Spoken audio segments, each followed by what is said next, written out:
Congresswoman Kathy McMorris Rodgers chairs the House Republican Conference and sits on the House Energy Committee. She joins us right now. Congresswoman, good to see you. Thanks so much for joining us. Thank you. I saw a soundbite of the president over the weekend basically saying there was a meeting on Friday. He said, I just came out of a meeting. There were 12 no's going into the meeting, and now they're all yeses. Can you give us some color on that meeting? Were you able to flip conservative Republicans to say yes to the House GOP health care plan?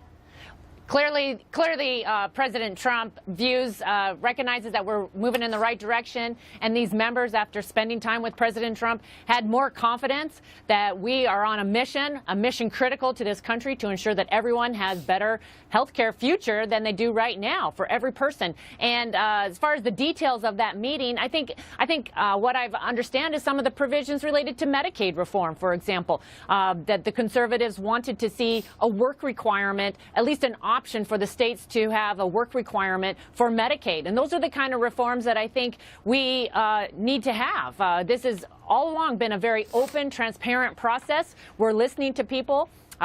We're in the Energy and Commerce Committee last week, Ways and Means, Budget, and now we're moving to the floor. But every step of the way, we've been listening and perfecting this bill. So you think this bill will go to the House floor on Thursday, and you think you will clear the vote so that you could send it on to the Senate? We're definitely moving in the right direction. Not doing anything is an option. You look at what we're facing in 2017 in the current path under Obamacare. It's projected that premiums will increase 25% on average across the country. We know right now 1 out of 3 counties only has one plan available. Those networks are closing, so we must take action. The Republicans have long been united around the goal of repealing and replacing Obamacare.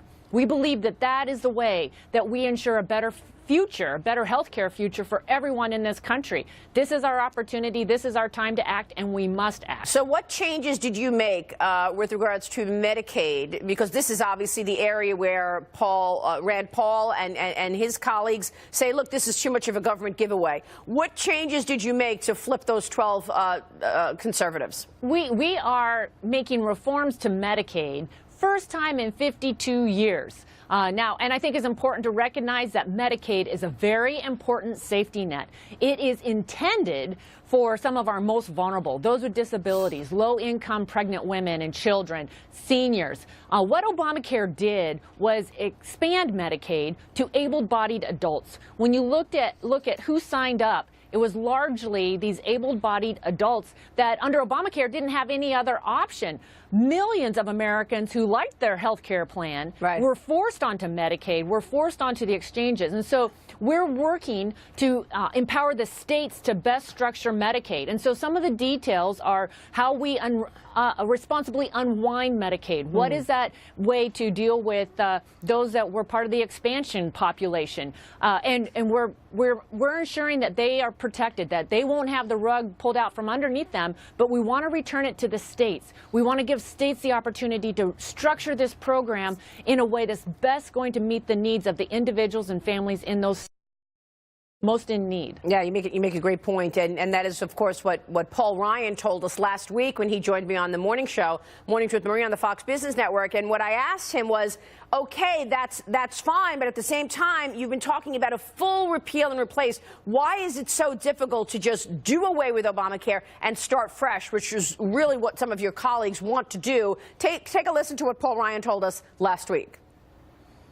Was it just too difficult to just throw it all away and do a full repeal and come up with a full replacement? So first of all, we don't have the votes for just a full repeal because so many of our members, and the president included, said repeal and replace. And if we just did a repeal with reconciliation, meaning 51 votes, and not replace, then we wouldn't be able to get a replace passed because they can filibuster a replace. So the promise that was made to voters by everybody running for House, Senate, and President was we will repeal and replace. And so we're using the budget tools that we have in the Senate to do repeal and replace. Remember, Maria, this is why we have a 3-part process. If we could put everything we wanted into this one bill and have it vote on with 51 votes in the Senate, we would do that.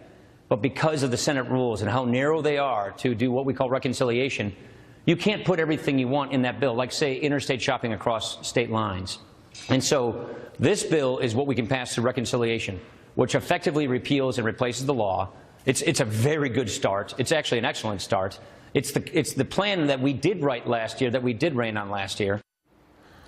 But, Congressman, what's Plan B? I mean, if you don't get the necessary votes, the stakes are so high, this backs up everything else. This backs up tax reform. It backs up all of the president's priorities.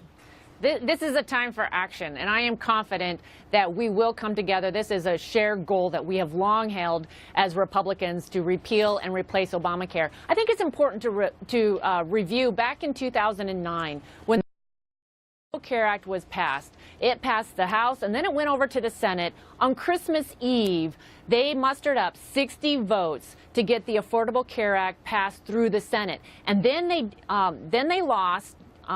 Senator Kennedy passed away, and we won that seat. Senator Brown was elected. They no longer had 60 votes in the Senate, and then they did the rest of the Affordable Care Act through reconciliation.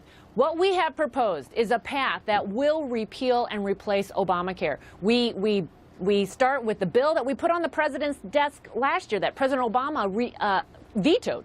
So that is the repeal bill of Obamacare, and then we add to it the transition items that are going to make for a smooth transition. And we're adding the tax credits, the Medicaid reform, the expansion of the health savings accounts. And then phase 2 is what they can do in the administration under Secretary Tom Price, the deregulation. There's over 1,400 provisions within the Affordable Care Act where the administration did the details and actually wrote the rules and regulations, and Tom Price is going to review all of that. And then phase 3 is what will require 60 votes in the Senate.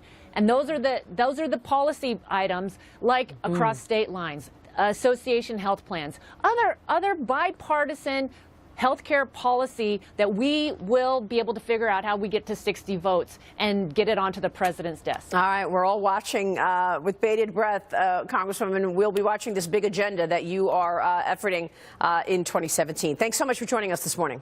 Thanks for having me. We'll be watching Thursday as well. Thank you, Kathy McMorris Rogers. The Trump administration